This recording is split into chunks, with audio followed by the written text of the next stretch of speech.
মামাই আমাক কিয় বঞ্চিত কৰি দিব এটিহৰিৰ পৰা আমাৰ স্কুটি লাগিবই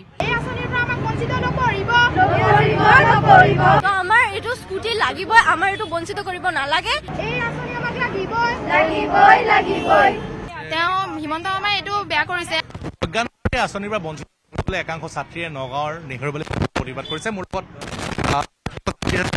এখন বেনাৰ লৈ আহিছে যে আমাক প্ৰজ্ঞানমন্ত্ৰী আঁচনিৰ পৰা বঞ্চিত নকৰিব আমাক 60% পৰা স্কুটি লাগিবই আৰু তেওঁলোকে ন্যায় বিচাৰিছে আৰু গাৰ্লছৰ কাৰণে 60%, ছোৱালীৰ কাৰণে 60% কৰিবলৈ কৈছে আৰু ল'ৰাৰ কাৰণে 75% আপত্তি নাই বুলি কৈছে। মই এগৰাকী ছাত্ৰী আছে কি নাম ভণ্টি তোমাৰ? মোৰ নাম ভাগ্যশ্ৰী বৰা। কোন ঘৰ তোমাৰ? মোৰ ঘৰ ৰাইডঙীয়া। কোন স্কুলৰ পৰা পাছ কৰিছা? কলংপাৰ বিদ্যাপীঠ। তোমালোকে কিমান পাৰ্চেন্টেজ? মোৰ 75.5। স্কুটি পোৱা নাই? নাই পোৱা। তেওঁ হিমন্ত মামাই এইটো বেয়া কৰিছে আমি যিটো অধিকাৰ আমাক সেই অধিকাৰটোৰ পৰা বঞ্চিত কৰা হৈছে তাৰ কাৰণে আমি দুখিত যেহেতু যোৱা বছৰলৈকে 60%ত দিছে তেতিয়াহ'লে সেইটো আমিও পাব লাগে ন কাৰণ আমাৰো কুৱেশ্যনৰ আছে মোৰ আমি বহুত আঁচনিৰ পৰা বঞ্চিত হৈছো নিযুত মইনা আঁচনিৰ পৰা আমি বঞ্চিত হৈছো ক্লাছ 9ত আমি চাইকেল পোৱা নাই এতিয়া কোনো ধৰণৰ বৃত্তিৰ আমি নাপালো গতিকে আমাক এই আঁচনিৰ পৰা বঞ্চিত নকৰিব আমি অনুৰোধ কৰিছো নামটো কি? জুৱেনা বেগম। কোন স্কুলৰ পাছ কৰিছা? জ্ঞানোদয় একাডেমি। কিমান পাৰ্চেন্টেজ? 75। তোমাৰ 75? স্কুটি পোৱা নাই? নাই পোৱা আমাৰ স্কুটি লাগিবই কি কবা তুমি মুখ্যমন্ত্ৰী কি কব বিচাৰিবা? মামাই আমাক কিয় বঞ্চিত কৰি দিব এটিহৰিৰ পৰা আমাৰ স্কুটি লাগিবই আগৰ নিয়মতে আমাক স্কুটি লাগিব বহুত ল'ৰা ছোৱালী আশা কৰি আছে 60ত স্কুটিটো পাব বুলি কিন্তু এইবাৰ কিয় বহাই দিব 80ত আমাৰ 80ত নালাগে আমাৰ 60ত আগৰ নিয়মতে আমাক স্কুটি লাগিব।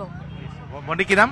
মোৰ নাম মিষ্টু দে মই কনচেপ্টৰ পৰা পঢ়ি যোৱা তো মই ক'ব বিচাৰো যদি এইটো স্কিম দিছে তো এইটো আগৰ পৰাই দিব লাগিছিল আমি কিয় এইটোতো একো কথা নহয় না আমি পঢ়িছো আমি দিনে ৰাতি পঢ়িছো তো এইটো আমি পাব নালাগিছিল তো আমাৰ এইটো স্কুটি লাগিবই আমাৰ এইটো বঞ্চিত কৰিব নালাগে এবাৰ আমাৰ লাগিবই লাগিলে এইটো যদি 80% কৰিব লাগে নেক্সট ইয়াৰৰ পৰা কৰক কিন্তু উই ৱান্ট জাষ্টিছ আমাৰ এইটো লাগিবই we have worked hard day and night and it's our prestige it's not about only scooty it's our prestige that we will get scooty and we shouldn't more 76 না আর moreover money so 80% আপনি কৰিছে হা 80% নো star হয় distinction নহয় 85 distinction হয় তো আপনি লোকে যদি স্টারত দিব তে এটো কথা নহয় 60% দিব লাগে বাট আপনি যদি 80% দিছে তে ইটস अबाउट 75 দিব লাগিছিল আপোনালোকে যদি স্টারত দিয়া বুলি ভাবিছে তো এটো কোনো কথা নহয় আৰু আমাৰ আগৰ নিয়মৰ নিচিনাই লাগিব 60%ত লাগিব বিকজ ইয়াতে বহুত ল'ৰা ছোৱালী আছে যিনে হাৰ্ড ওয়াৰ্ক কৰিছে they should get the opportunity the scooty should be get to everyone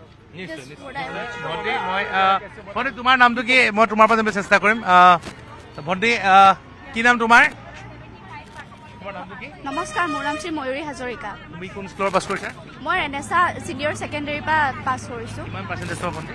মোৰ 73% হৈছে আৰু তোমালোকে এই স্কুটিৰ পৰা বঞ্চিত কৰা হৈছে হয় হয় এই মুখ্যমন্ত্ৰী ডাঙৰীয়া এইটো বহুত ভাল কাম কৰা নাই মোৰ মতে তেওঁ ইমানখিনি পাৰ্চেন্টেজ বঢ়াই দিয়াটো ভাল মানে হোৱা নাই কমসে কম তেওঁ 5% বঢ়াব লাগিছিলে কিন্তু ইমান পাৰ্চেন্ট বঢ়াই দিয়াটো আমাৰ বহুত মা দেউতাৰ সপোন আছিলে যিহেতু তেওঁ আমাক এই আঁচনিৰ পৰা বঞ্চিত কৰিছে তাৰ বাবে আমাৰ বহুত বেয়া লাগিছে মানে নিশ্চয় মই সকলোৱে বৰ্তমান যি এদৰে তেওঁলোকে প্ৰতিবাদ কৰিছে তেওঁলোকক বঞ্চিত কৰা হৈছে বুলি কৈছে আৰু আমি দেখুৱাইছে নগাঁৱৰ নেহৰুবালিৰ সন্মুখত এইসকল বঞ্চিত ছাত্ৰীয়ে প্ৰতিবাদ কৰিছে আৰু তেওঁলোকে কৈছে যে তেওঁলোকক স্কুটি প্ৰদান কৰিব লাগিবই আৰু এইদৰে বৰ্তমান তেওঁলোকে দেখিবলৈ পোৱা গৈছে নগাঁৱৰ নেহৰুবালিৰ সন্মুখত মুখ্যমন্ত্ৰীলৈ আহ্বান জনাইছে মামা আমাক স্কুটি লাগিবই স্কুটি আমাক দিয়ক বুলি তেওঁলোকে এইদৰে প্ৰতিবাদ সাব্যস্ত কৰিছে।